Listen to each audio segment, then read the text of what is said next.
Hello विद्यार्थी मित्रों, आप सौનું આપની આ યુટ્યુબ ચેનલ પર હાર્દિક સ્વાગત છે। આજના આપણા વિડીયોમાં આપણે ધોરણ 6 વિષય ગણિત પાઠ 5 પાયાના આકારોની સમજૂતીના સ્વાધ્યાય 5.2ના તમામ પ્રશ્નોના ઉત્તરોની સમજૂતી મેળવીશું, અને તે પણ આપણી નવી બુક પ્રમાણે। તે પહેલાં તમે જો સ્વાધ્યાય 5.1નો વિડીયો ન જોયો હોય તો જરૂરથી જોઈ લેજો, અને આપણી ચેનલને લાઇક શેર અને સબસ્ક્રાઈબ જરૂરથી કરી દેજો। તો ચાલો સ્વાધ્યાય 5.2ની આપણે શરૂઆત કરીએ। તો અહીં સ્વાધ્યાય 5.2નો આપણો પહેલો પ્રશ્ન છે કે ઘડિયાળનો કલાકનો કાંટો નીચેના સમય પ્રમાણે ઘડિયાળની દિશામાં ફરે છે, તો તે કેટલું પરિભ્રમણ કરશે અને તે અપૂર્ણાંકમાં દર્શાવો। તો પહેલું કયું છે કે તે 3 થી 9નો ફરે। તો અહીં આપણને ખબર છે કે જે આ ઘડિયાળ છે એ ઘડિયાળમાં 3 થી 9, તો 3 આપણો અહીંયા અને 9 આપણો અહીંયા થશે। તો તેને 3 થી 9 થવા માટે કલાકનો કાંટો છે એ પહેલાં 3 થી 6 પર જશે અને પછી 6 થી 9 પર જશે, એટલે કે તે બે કાટખૂણા બનાવે છે, એટલે એક સરળ કોણ બનાવે છે। માટે આપણે લખી શકીએ કે તે એક અડધું ચક્ર પૂરું કરે છે, એટલે કે અડધો આંટો પૂરો કરે છે, અને એ બે કાટખૂણા જે છે એ પૂર્ણ કરે છે। પછી બીજું છે કે 4 થી 7 થવા માટે, તો આપણે એક ખબર છે કે જે ઘડિયાળ છે એ ઘડિયાળમાં આપણી પાસે 4 અહીંયા અને 7 અહીંયા હોય, તો 4 થી 7 થવા માટે તે એક કાટખૂણું બનાવે છે અને તે 1/4નો ભાગ કાપે છે।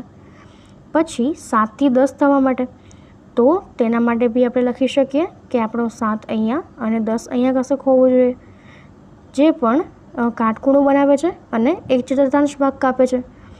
એના પછી 12 થી 9 થવા માટે, તો 12 થી 9 થવા માટે અહીં 12 અને આ 9, અહીંયા 3 અને 6, તો 12 થી 9 થવા માટે પહેલાં 12 થી 3 એટલે એક કાટખૂણો, 3 થી 6 બીજો કાટખૂણો અને 6 થી 9 એટલે ત્રીજો કાટખૂણો, એટલે તેને 3/4મો ભાગ અને 3 કાટખૂણા બનાવશે। હવે એના પછીનું પાંચમું છે કે 1 થી 10, તો 1 થી 10 થવા માટે આપણે ઘડિયાળમાં દોરીએ તો તે 1 અને અહીંયા 10, તો 1 થી 10 થવા માટે 1 થી 4, 4 થી 7 અને 7 થી 10 એટલે તે 3 કાટખૂણા બનાવશે, એટલે તે એક અડધા ભાગ છે તેનો એક જે ચક્ર છે એનો 3/4મો ભાગ અને 3 કાટખૂણા બનાવશે। અને છેલ્લું છે કે તે 6 થી 3, તો આપણે લખી શકીએ કે 6 અહીંયા, 3 અહીંયા, અહીંયા 9 અને અહીંયા 12 થાય, તો સૌપ્રથમ 6 થી 3 થવા માટે 6 થી 9, 9 થી 12 અને 12 થી 3 એટલે 3/4 અથવા તો 3 કાટખૂણા બનાવશે। એના પછીનો એનો બીજો પ્રશ્ન છે કે ઘડિયાળનો કાંટો ક્યાં ઊભો હશે। જુઓ, પહેલું છે કે 12થી શરૂ કરે અને અડધો આંટો ઘડિયાળની દિશામાં પૂર્ણ કરે, તો આપણે આ ઘડિયાળ દોરીએ અને કહ્યું છે કે 12થી શરૂ કરીએ, તો આ આપણો 12 થશે, એનાથી શરૂ કરીએ અને ત્યાંથી અડધો આંટો અને ઘડિયાળની દિશામાં પૂર્ણ કરે, એટલે આ દિશામાં હશે અને તે 6 પર પહોંચશે, કારણ કે તે અડધો આંટો કયો છે। એના પછી બીજું જે છે તે છે કે 2થી શરૂ કરે અને અડધો કાંટો ઘડિયાળની દિશામાં પૂર્ણ કરે। તો સૌપ્રથમ આપણે જો આ ઘડિયાળ દોરીએ તો ઘડિયાળમાં આપણને ખબર છે કે 2 અહીંયા હોય અને ત્યાંથી એક અડધું ચક્ર પૂર્ણ કરે, એટલે તે 8 પર હોય। એના પછી ત્રીજું છે કે 5થી શરૂ કરે અને 1/4 આંટો એ ઘડિયાળની દિશામાં પૂર્ણ કરે, તો આ ઘડિયાળ છે, આ ઘડિયાળનો એક કાંટો 5 વાગે છે અને તે 1/4 ભાગનો આંટાનો ઘડિયાળની દિશામાં પૂર્ણ કરે છે, માટે તે 8 પર હોવો જોઈએ, કારણ કે તે 1/4નો આંટો એટલે કે 90 ડિગ્રી એટલે કે 90 અંશનું ખૂણું બનાવે। એના પછી પાંચમું છે કે 5થી શરૂ કરે અને 3/4 આંટો ઘડિયાળની દિશામાં પૂર્ણ કરે, તો પહેલો આંટો આપણો 5 થી 8, બીજો કાંટો જે છે એ આપણો 8 થી એના 12 પર થશે, એટલે 8 થી 2 પર, અને પછી ત્યાંથી આપણી પાસે 8 થી 8 પર 2 પર આવશે, માટે તે થશે આપણી પાસે 2 ઉપર આવશે। ત્યારબાદ એનો ત્રીજો જે છે એ આપણી પાસે છે પ્રશ્ન કે તમે કઈ દિશામાં ઊભા છો અને કઈ દિશામાં પહોંચો છો। જો એનું પહેલું છે કે પૂર્વમાંથી ઘડિયાળની દિશામાં 1/2મો આંટો, તો ઘડિયાળ દોરીએ તો ઘડિયાળમાં પૂર્વ જે છે એ આપણી પાસે આવશે, આ વાળો પૂર્વ દિશા થશે, ત્યાંથી ઘડિયાળની દિશામાં એટલે કે આ વાળી દિશામાં અને અડધો આંટો પૂર્ણ કરે, એટલે તે અહીંયા આવશે, એટલે અડધો આંટો પૂર્ણ થશે, માટે તે પશ્ચિમ તરફ આવશે। પછી પૂર્વમાંથી ઘડિયાળની દિશામાં એક 1/2 આંટો એટલે 3/2 આંટો, એટલે તે આપણી પાસે થશે કે તે 3/2 આંટો ફરીને પૂર્વમાંથી પશ્ચિમ તરફ આવશે. એ જ પ્રમાણે હવે એનો ત્રીજો પ્રશ્ન છે કે પશ્ચિમમાંથી ઘડિયાળના કાંટાની વિરુદ્ધ દિશામાં, એટલે આ આપણું પશ્ચિમ થશે. પશ્ચિમમાંથી ઘડિયાળના આંટાની વિરુદ્ધ તરફ એટલે આ તરફ, અને 3/4 આંટો એટલે તે આપણી પાસે થશે ઉત્તર તરફ જશે. પછી દક્ષિણમાંથી એક પૂર્ણ આંટો, તો આપણને ખબર છે કે ઘડિયાળનો આ દક્ષિણનો આંટો છે અને ત્યાંથી શરૂ કરીને એક પૂર્ણ આંટો એટલે તે ફરીને દક્ષિણ પર આવશે. હવે એના પછીનો આપણો ચોથો પ્રશ્ન છે કે તમે ઊભા છો તે દિશામાંથી ફરો ત્યારે કેટલો આંટો ફરો છો તે કહો. તો પહેલો પ્રશ્ન છે કે પૂર્વમાંથી ઘડિયાળની દિશામાં ઉત્તર તરફ. તો જો આપણે ઘડિયાળ દોરીએ તો ઘડિયાળમાં કીધું છે કે પૂર્વમાંથી, એટલે આપણું પૂર્વ થશે.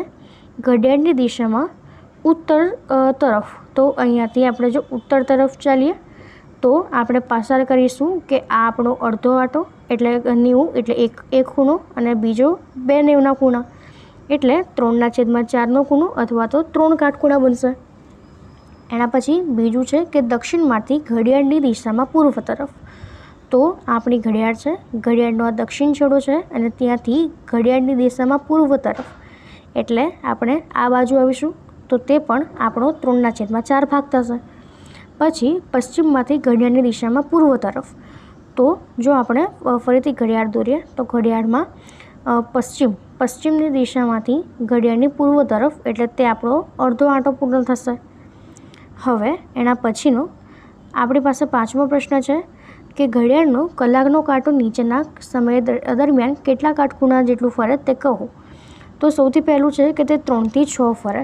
તો આપણી પાસે કીધું છે કે જે આ 3 જે છે અહીંયા અને 6 છે અહીંયા, માટે તે 1 કાટખૂણા જેટલું ફરશે.